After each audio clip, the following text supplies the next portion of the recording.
Hello, and welcome back to the Thinking Progressive podcast. I'm your host, Ron Rivers, and in this week's episode, we're going to discuss conservative dilemmas in the COVID era, focusing specifically on the belief in small federal government.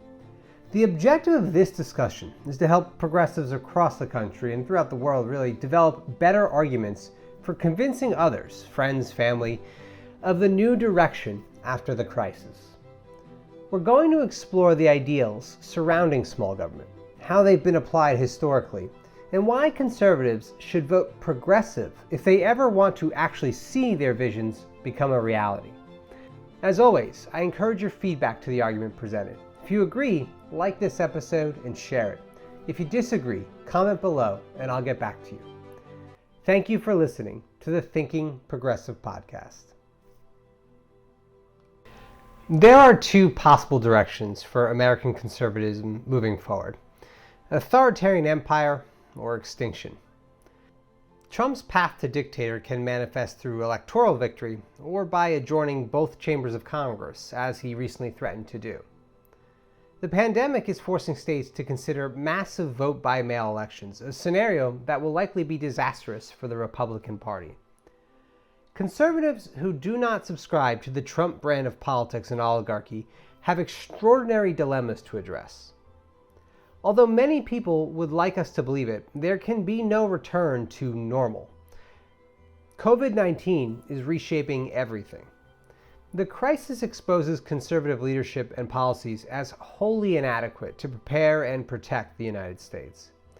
America has the most cases of COVID-19 in the world, making up nearly 1/3 of the total cases.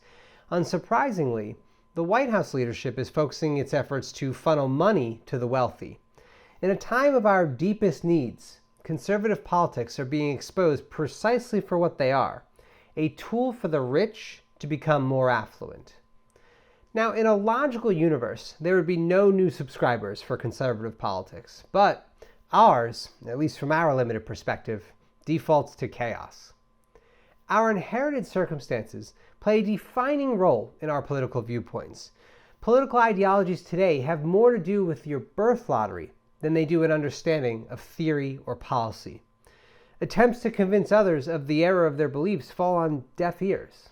It's challenging to break decades of programming through independent conversations. In the end, conservatives are people who want to live the way they want, and who can blame them?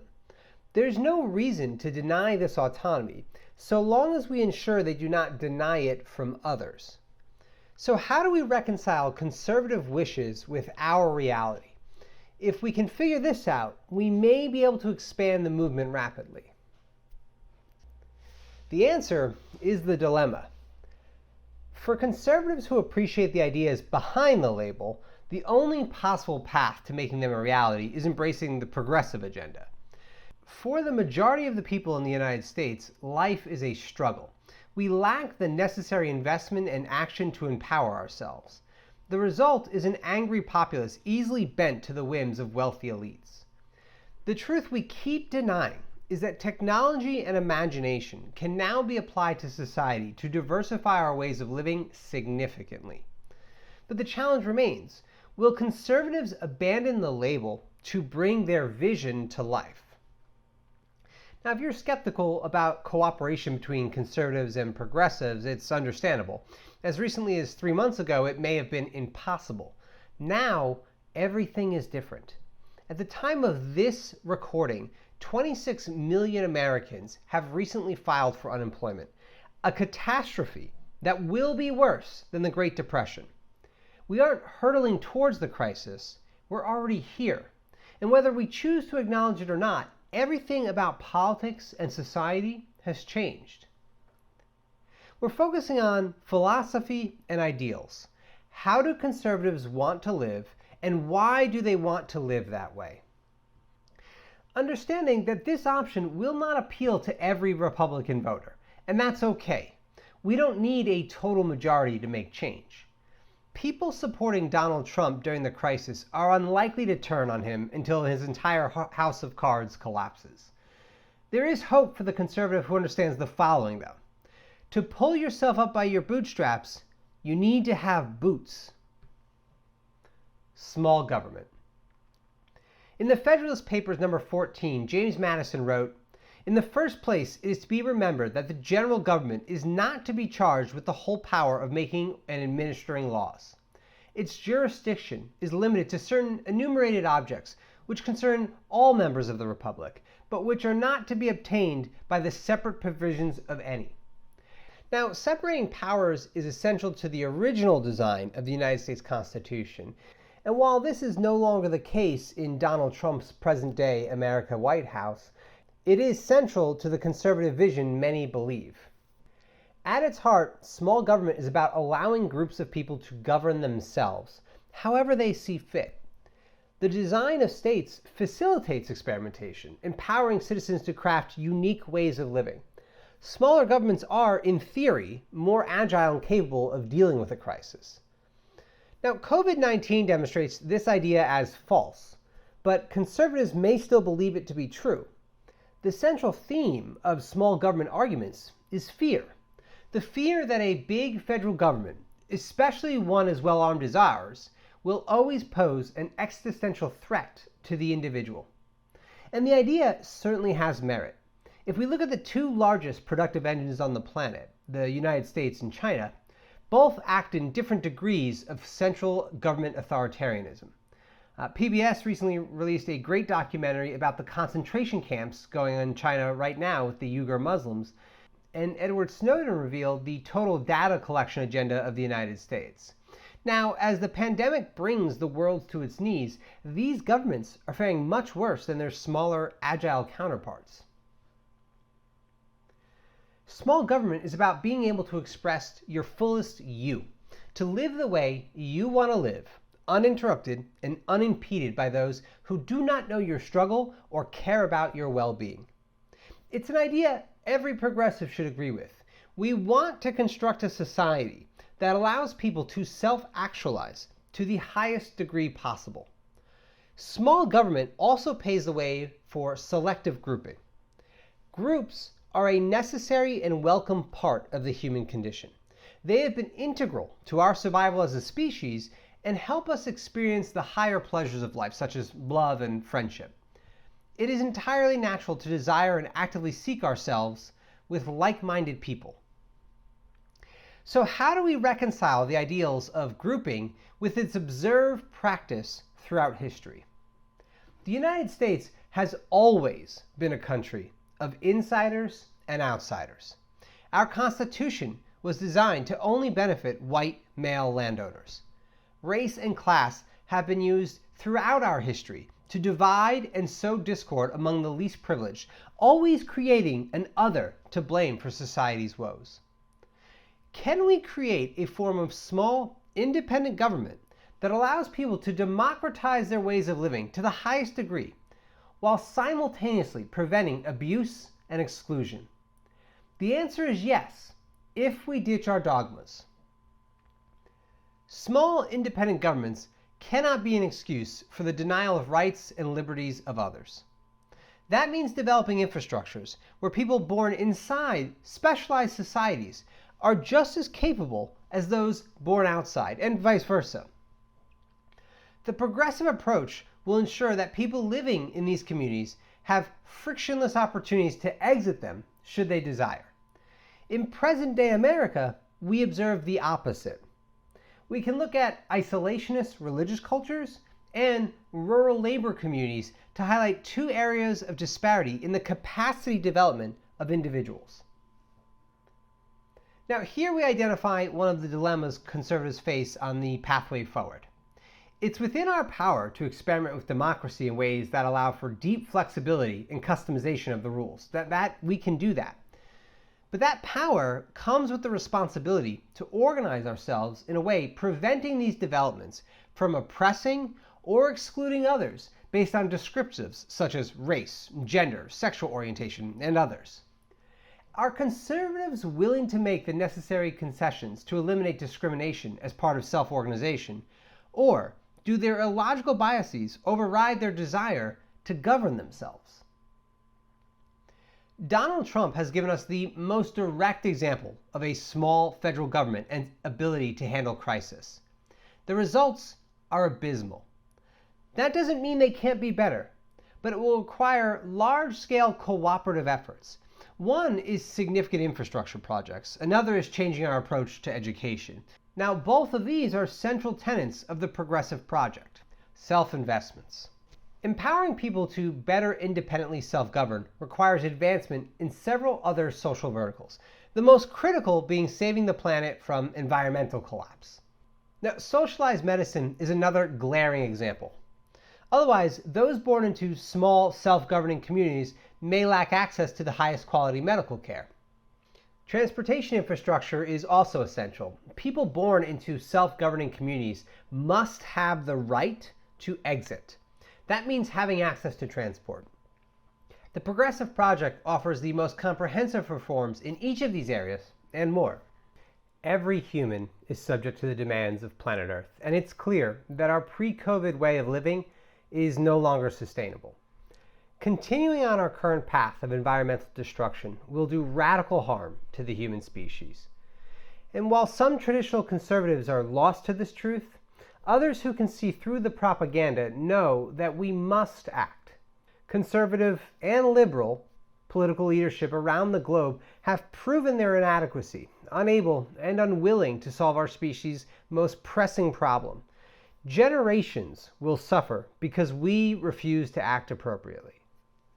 If the crisis has taught us anything, it's that the government can create money at will. The most recent stimulus bill at the time of this recording generated $500 billion for large corporations and a $1,200 one-time payment for Americans. Now, to put that in perspective, if we inject that $500 billion directly into American households, every person, and that includes children, would receive approximately $9,112.23. Instead, people in our communities across the nation are facing a scarcity of basic needs. Today, it is within our power to create sustainable abundance for everyone, but only if we're willing to take drastic action. The Green New Deal is the most assertive plan to transform our infrastructure. The process creates training and employment opportunities for generations, upgrades obsolete infrastructure, and lays the foundation for an explosion in innovation and experimentation in our economy. One often overlooked truth is that this self-investment would empower small government communities.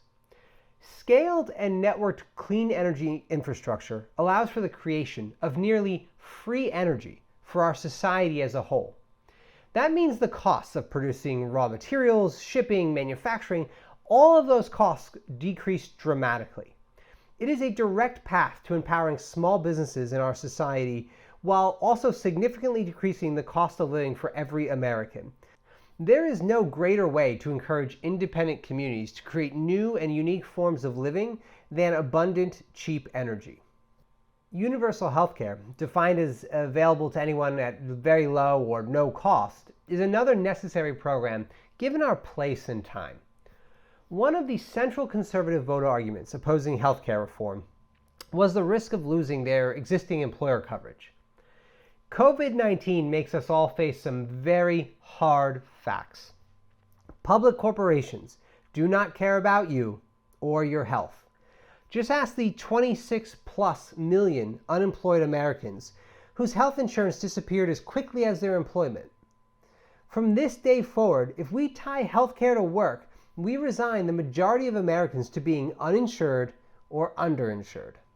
Not supporting Medicare for all forces groups that should be experimental and self-governing into ways of living tied to how much money you can earn. I mean, that's not that different than modern society, right? Are we really being experimental? It limits their potential to live their best lives and supports a rigged system that is collapsing before our eyes.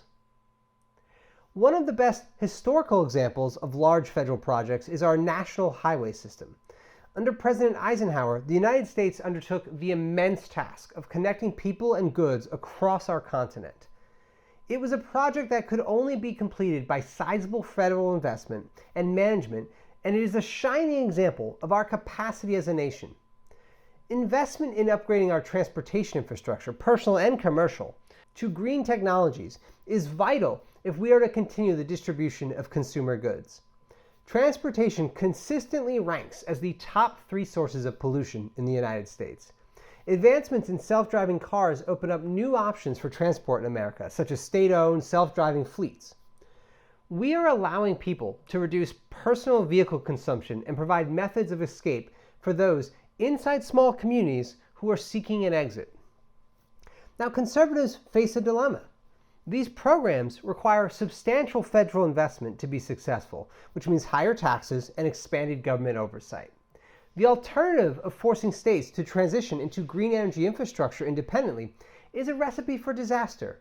Higher material prices, differing quality standards, and a lack of consistency in design would result in subpar infrastructure investments. Conservatives thinking realistically about the future have to reconcile their dislike of large federal projects with the reality that scaled efforts are the best way to approach these necessary investments. How can people best pursue freedom and happiness without the right tools? They can't, which is why, if the conservatives genuinely believe their political philosophy, substantial federal investment is the only logical path forward. Education. Education is another social vertical to consider, one with profound impacts that question our very notion of rights. Today in America, the 2 most significant contributors to educational disadvantage take form in religious freedoms and economic class. We define religious freedom in the United States as the ability to worship as you see fit. Today, it is morphed into something much larger and more ambiguous. Religious communities deny members the necessary educational tools and information to self-actualize and develop genuine autonomy. Their entire stream of knowledge focuses on keeping members isolated in their group of insiders. Members who escape find themselves grossly ill-equipped to function in modern society. When communities use religious freedom as an excuse to deny people the resources necessary to work independently in the world, they enshrine slavery in dogma. Class is the most direct impact of educational opportunity for the majority of Americans. Educational funding throughout the United States is tied to property taxes, so it makes sense that a state like New Jersey, with an incredibly dense population in a small area, would have excellent education.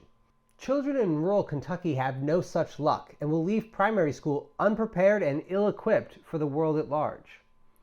For the progressive, the public school is the greatest opportunity to save the child from their birth lottery. Throughout human history, the randomness of birth has determined both king and peasant.